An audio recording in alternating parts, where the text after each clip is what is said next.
are here with Minister Dwayne Thompson, and I really just recently found out that you was a minister when I did your research. I knew you did a lot of stuff with the Stop the Violence, but I never really knew a little background about you. So could you tell us a little bit about how you got in the ministry?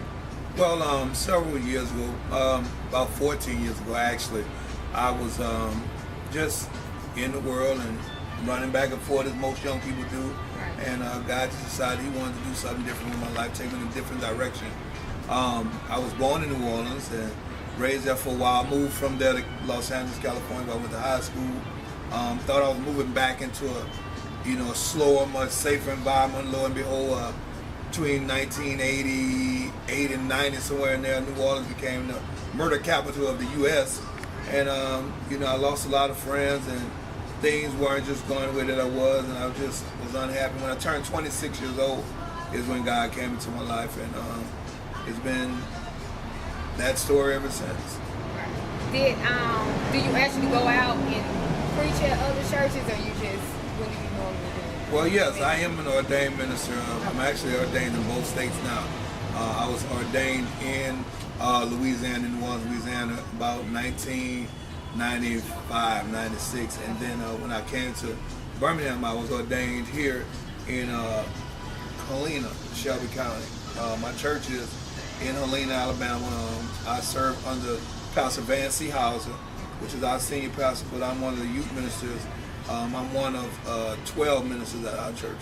Wow, so you have actually a large church. But I wouldn't say it's large, but it has a nice size congregation, but we do have a rather large ministerial staff. Okay. How did you get to Birmingham, Alabama? Wow, long version, short version. The short version is Hurricane Katrina. We're in our 8-year anniversary right now, but Hurricane Katrina happened in Louisiana, and me and my family, we were there 3 days after Katrina. Like a lot of other families, we lost everything that we had. Just got on to the move, and we moved. We did about 6 cities. In our final city we were in, prior to coming here, my wife, who was working for AT&T at the time, her job offered her 5 different cities to choose from, and she had been to a training here, plus her best friend lived in Birmingham in the Roebuck area. Oh. So she decided she wanted to take a chance to come here. I was working for corporate America. I was working for a company, ADT Security. So they had offices all over the United States. So wherever she wanted to go, I told her I would be okay in getting a job, with that company, wherever we went. And she decided she wanted to take a chance on Birmingham. Moved us out here. We stayed off of 280 behind Superior Grill for several months in the Residence Inn, long-term hotel. Right. And thus here we are. Wow, well, we're glad you are here with us. I didn't know that though. That's very interesting. I didn't know that you was one doing this, because we remember the situation. But so you're married. I am. Okay. 16 years. 16 years. 16 And you met her in New Orleans. Yes. Oh, Yes. okay. Do you have any kids? Yes, I have 3. I have 3 children and a granddaughter. 3 kids. Oh, Yeah, I okay. have a daughter from previous relationship. She'll be 23 in November. I have a 14 and a 15-year-old who are here with me. And my granddaughter will be 2 in January. Oh, okay. Sounds good. Okay, so how did you get involved with the Stop the Violence? Because I know many people know you for the van. Like, for the van, that's, Stop the Violence all over. And that's exactly how I actually met you as well. So how did you get into that? Well, actually, a couple of years prior to Katrina, I was working with a friend of mine as a CFO of his organization, was Central City Youth Against Violence. Okay. Became very interested in it. Thought it was very powerful ministry. And then after Katrina and moving here, I was asking some questions about some things, and just seeing the need after hearing about the deep history of Birmingham, the roots of the civil rights movement, all the things that weren't in books, that wasn't taught to us, Right. you know what I'm saying, but just meeting all of these people in person. Right. And hearing their stories of foot soldiers and, folks who were in the church on the day of the bombing and things of that nature. God told me one day, He said, this is why I brought you here. After I was here a couple of years, maybe a year and a half, God told me He wanted me to go into ministry full time. Went into ministry full time. First time I kind of doubted it because I was used to making money. Right. You know, and as we know, when you have nonprofits in ministry, like money ain't the driving force in a lot of cases. So, kind of dabbled in it for a minute. Went back to work. When I went back to work, I was a salesman. Couldn't sell water to a thirsty man in the desert. And I understood that God was serious about what He was saying. Right. So through that, I began to just do my ministry full time. It's always been my passion, though, to speak and impart into the lives of young men and young people as a whole. It was something I never really had coming up, and it was just, I realized once I got into ministry that it was the gift that God gave me. I do full church services, but if you really want to see in my zone, you know, get me in front of a group of men, which I am the leader of our men's ministry at my church, and get me in front of some young people, because I just believe that you change the mind and heart of a man, you change the mind and heart of everything that man's connected to. And if you change the mind and heart of a young person, you change the mind and heart of all future actions of that person. So tell me a little bit about this men's ministry, because my brothers might need to join. Yeah, well, the name of our ministry is called Men of Move, and it stands for Men of Vision and Excellence. And we just believe that men need the information. They need somewhere that they can share, that they can become brothers. We meet once a month on the second Tuesday of each month. We know that a lot of times concentration and time is really important to men, so we try to keep it into a concise hour and a half. We're very mindful of people in their time.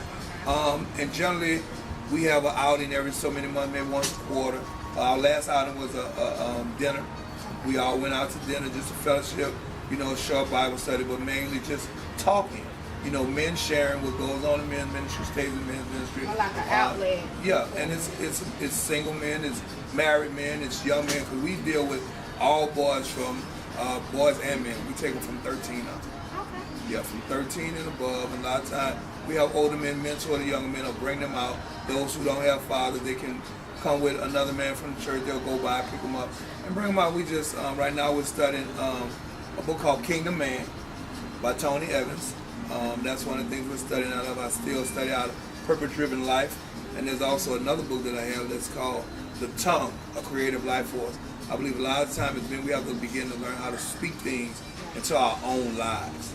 So I'm always excited about dealing with men and young men especially. And so your church is in Helena. What's the name of it? It's New Vision Christian Church. New Vision. And it is located at 2383 County Road 95 in Helena, Alabama. And I've been there, I think, 6 years now. About 6 years. And you also over the youth ministry. Now I'm the assistant to our youth pastor. Okay. My youth pastor is Jason Randall. Okay. And his wife, Miss Barbie Randall. And they do a wonderful and excellent job with our youth. But I'm one of the ones that assist him with our youth. I actually teach the young people between the ages of 13 and 17. Well, what made you, I know it's kind of moving off, but what made you actually get the van? Because the Stop the Violence, do you still have the van? I do. What made you actually decide to do that with all the Stop the Violence? Because it's very noticeable, and I know a lot of people know you. Well, one is the message. It says, and it just creates, and it also, it's a conversation starter. Right. Conversation piece. You'll never believe the amount of people that look at you on the highway, give you the thumbs up, or stop by you and say, hey man, you're doing a wonderful job, or keep doing the job, or oh yeah, that's a true message. You know, and some people you'll never get to talk to in person, but they can read a word and take something with them. And I've always been in promotion and marketing. That was always one of my main fields. So just to promote myself, I had to have a way of something that was different than others who were doing some of the things that I was doing. So yeah, it is eye-catching, and it does. And also prior to, because my van was vandalized about 2.5 years ago. Okay. But prior to it being vandalized, I also had a game in the bag, a PlayStation, music, television. So it was a way to get kids to gather around the van, also while we can interact and talk about some things and get their parents, some of my information while they were at the van enjoying themselves. That was a very good idea. Do you actually go out and do you go out and speak to different people, organizations, if they ask you to go around? Well, yeah, I do travel. I call my ministry a traveling ministry Okay. because I don't have a storefront or a place where we meet. But I do go out and I teach classes on conflict resolution, anger management, critical thinking, drug awareness, gang awareness, stuff like that. But my main focus is conflict resolution, critical thinking, and anger management. People are not really equipped to handle certain situations and how to respond. And if you can get people to learn how to control their temperament, control their actions and their reactions, right. and know that anger is a part of us because it's an emotion. Right. You can't get rid of anger, but you can control how you display your actions according to your anger. I do believe that because a lot of people seem to speak before they think a lot of times, and their actions show a lot of that. But I really like that. Well, a lot of times they're not equipped with right. the information that they need. Okay. So I can't ask you to respond any differently from the things that you've learned, because you can only respond to that which you've learned. So it's about giving them the information a lot of times. What about your radio show that you do? Well, unfortunately, we're not doing it at this moment. I did have a radio show, a talk show called Let's Talk. Okay. Was on a couple of different stations. We haven't had the financial support. We need to continue to keep it going. But we're looking forward to doing bigger and better things in 2014. So I'm really excited about that. But I thank God for the opportunity. Because it's one of those things that you can't mark off the bucket list. And from what I understand, it was a blessing to several people, because people are still talking about, some of the topics and the things that we had on the show.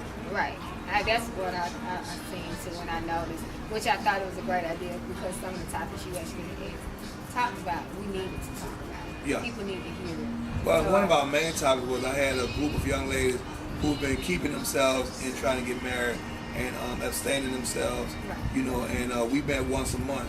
And their segment went really well, and people are starting to listen to it also. Right. Because people need to know that there are people out here who are still living for God, right. who are still enjoying life, but are not performing and being sexually immoral right. and things of that nature, that it is possible with God. So that was a great segment that I really appreciated having on radio. I like that too. That's very positive for the young women that's out here today. Can you tell us a little bit about your book? Oh yeah. I bought your copy actually. I'm signed one for you for Thank me. you. But I was writing for the Birmingham Times weekly, and I'm gonna start that again on next month. But people just were requesting some camp-related grouping of the writings that I was writing. So God put in my spirit to put it in a book. The book is full of short stories. No stories over 1 page long. I call it a compilation of thought-provoking literature, because each story makes you think, either about, do I act like that? Do I know somebody act like that? Should I change my behavior? Right. Things of that nature. So, people have enjoyed it from all age levels. If you have a 6th grade education, you can read it. But I've had it test marketed from 6-year-olds to 80-year-olds. One of my greatest compliments was from a lady that was 80 years old that came to my book release party. And she read it. She said that, she thought she knew a whole lot, knew everything, but this book still gave her information that she could use in her daily living. So that was a really a blessing and compliment. Well, I can't wait to read it. So how much is it, the copy? Well, the books are available on Amazon. Okay. Available on Amazon, $5. We kept them where they wanted to be feasible, where they weren't out, couldn't be reached. And we utilize the money to continue our ministry moving forward. Okay. So it's not that we want to get rich or things like that. We want to get the information in people's hands, but we want to at least be able to pay for the books themselves and put some money towards keeping the ministry moving forward.